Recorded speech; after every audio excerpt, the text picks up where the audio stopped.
You woke up this morning. You had 24 hours.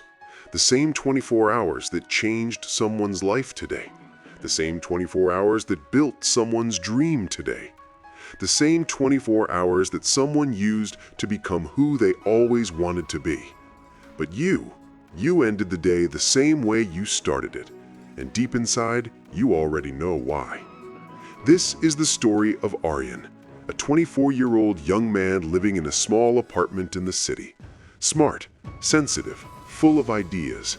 Everyone around him believed he had something special inside him.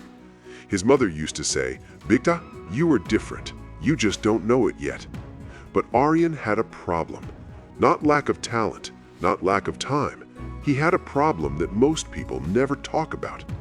Every single morning, Aryan woke up with hope. He would lie in bed and make plans in his head. Today I will study. Today I will apply for that job. Today I will start writing.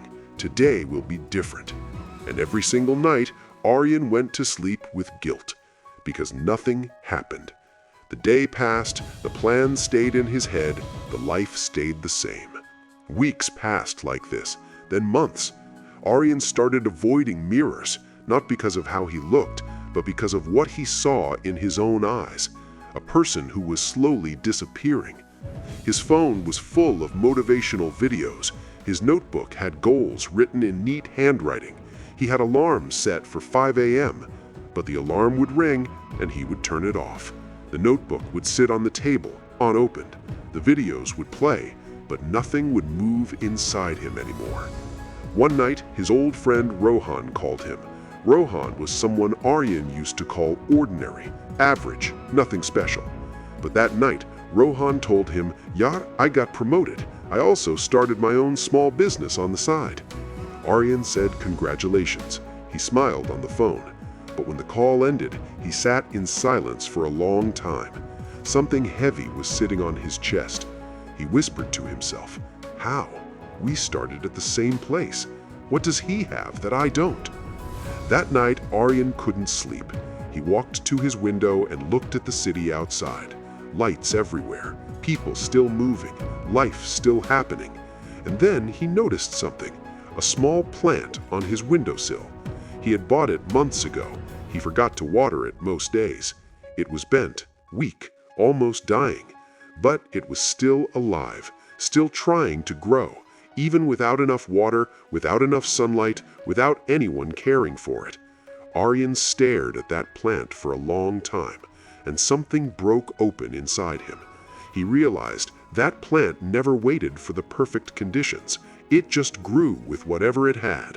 But he, with a working body, a thinking mind, and 24 full hours, was waiting for motivation, waiting for the right mood, waiting for life to feel easier.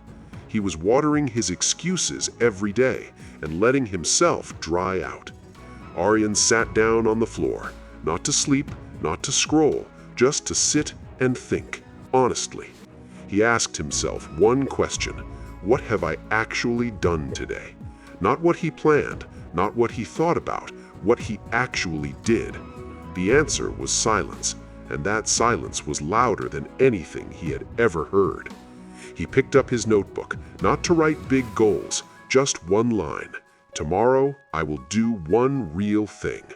Not 10 things, not a full transformation, one real thing.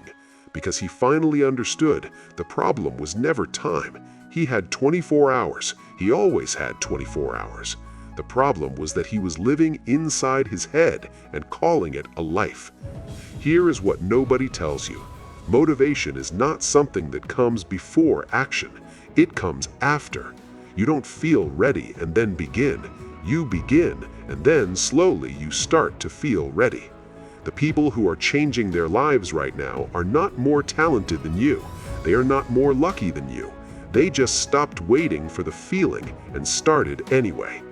Every day you wait for the perfect moment, that day is gone forever. Time does not pause for the person who is not ready. It just moves, and slowly, quietly, it takes your chances with it. The next morning, Aryan's alarm rang at 5 a.m. He turned it off, but this time he got up. Not because he felt motivated, not because everything was suddenly clear. He got up because he remembered that little plant, still growing, still trying, with whatever it had. He opened his notebook and read the one line he had written: "Tomorrow I will do one real thing." And he did. That was the day Aryan's life didn't change completely, but that was the day the direction changed, and direction matters more than speed. You also woke up today with 24 hours. The question is not whether you have time. The question is, what will you do before this day is gone? Because tomorrow you will either look back at today with pride or with the same guilt Aryan felt every night. The choice is happening right now. Not tomorrow, right now. If this story made you feel something, like, share, and subscribe to The Wise Path. More stories are waiting for you.